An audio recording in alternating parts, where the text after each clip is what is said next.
We're moving forward 1 month to March 1935. Don't worry, this vlog is not always going to move this slow. I'm not going to be 90 years old saying, next week, the Silver Age. 75, maybe. I'm stopping to check in on New Fun number 2, the second issue of the first all-new content comic book serial ever, because of the editorial page. Let me read a selection of this for you, and you can read along. This is a little secret, but I want to let you in on it. Most magazines are very independent in the way they do things. They hardly ever pay attention to what their readers tell them. Now that's what most other editors do, but not Fun. No, sir. Already I've received suggestions from some of you editors, and you will see them in the future issues of Fun.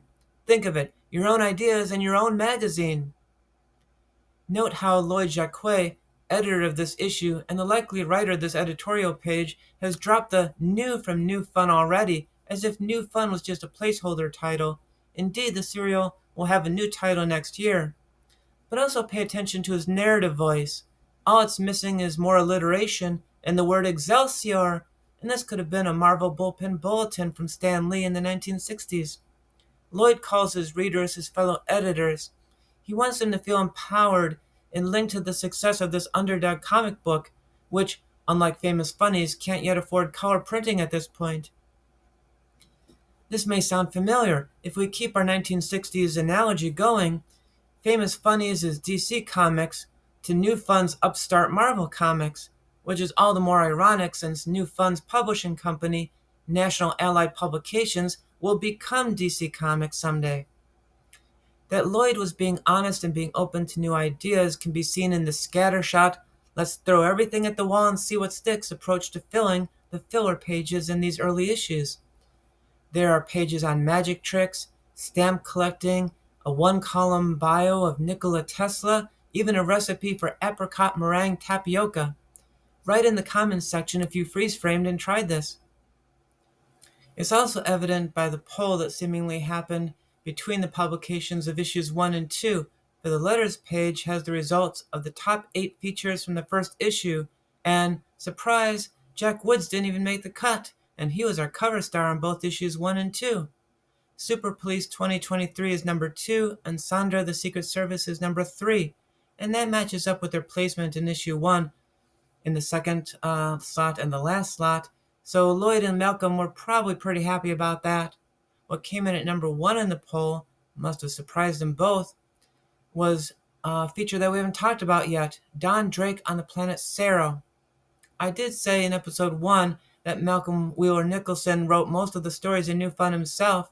One he did not write was Don Drake, which was the work of Ken Fitch, one of the most prolific comic book writers you've never heard of. From the 30s through the 40s, Ken wrote for DC Comics, Dell Comics, Centaur Comics, Fawcett Comics, Charlton Comics. You'll know all these companies if you stick around long enough. Superhero fans may recognize Ken's most famous creation, Our Man. It's not Don Drake, which was created to imitate Buck Rogers. The plots worked exactly the same as a Buck Rogers strip. Don and his girlfriend Betty are Wilma stand-in. Not Dale, Melissa. Wilma. Would face a new dangerous alien that would need defeating in a page or two of story, usually being blasted by Don's disintegrator pistol. Hardly fair when most of your alien opponents are unarmed. What makes Don stand out are the aliens he fought. Unlike the lion men with big manes of hair that Buck was fighting, Don fights things like bandars, sort of a cross between a giant crab and a huge kangaroo. This is what Don faced on the cover of New Fun number 3, and I don't even know what I'm looking at here. It's like something climbed out of a Salvador Dali painting and attacked Don. Now, no scripts exist of almost all these old comic book stories, so we have no way of knowing if the bandar or that hideous thing was Ken Fitch describing exactly what he wanted, or he just told his artist, Clem Gretter, yes, that was his name, Clem Gretter, draw me some new alien monster each month.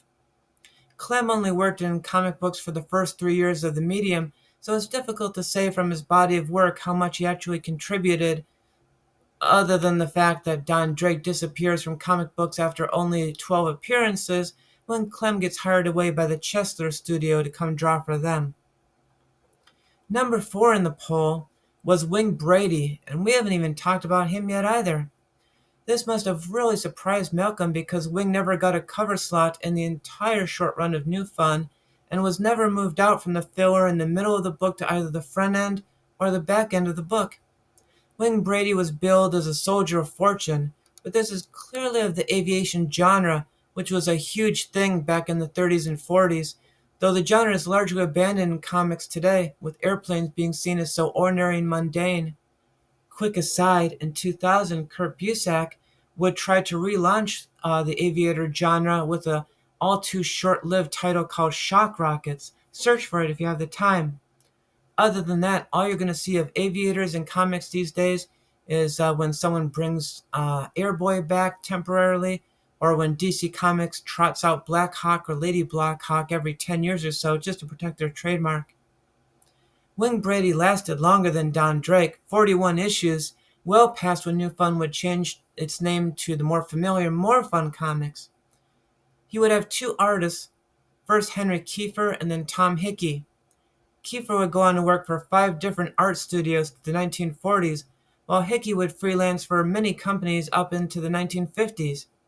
Neither achieved much fame, even at the time, and today even most dedicated comic book fans don't remember them, although I think you're going to have an easy time remembering Hickey. It's never been clear who wrote the Wing Brady stories, but the biographical material I've read of Major Malcolm Wheeler Nicholson paints him as a bit of a rebel during his army years. Perhaps he envisioned himself as something of a soldier of fortune once, and he did likely write at least the earliest Wing Brady stories. That he did not promote Wing harder speaks to a sort of humbleness, perhaps? Wing Brady began with a 17-part serial fighting the Bedouins. The Bedouins' motives are never clear in the story, but they're probably upset about colonialism or empire building or something like that. Wing works with the French Foreign Legion alongside fellow American Hal Hamilton, Frenchy Renard, you'll never guess his nationality, and Rene Lemaire, plus his gal pal, because every 1930s hero needed a gal pal, Jill. A fairly robust supporting cast for a feature that was never longer than 6 pages an issue. He even earned a promotion to lieutenant during the strip's run, and a Red Baron-esque nemesis, Von Blercom. All that said, I find Don Drake to be the more interesting read of the two, but neither feature is really on any must-read list of mine. You're better off digging through those bargain bins at your local comic book store, seeing if you can turn up Shock Rockets. Let me know if you found it, and of course, thanks again for liking and subscribing this.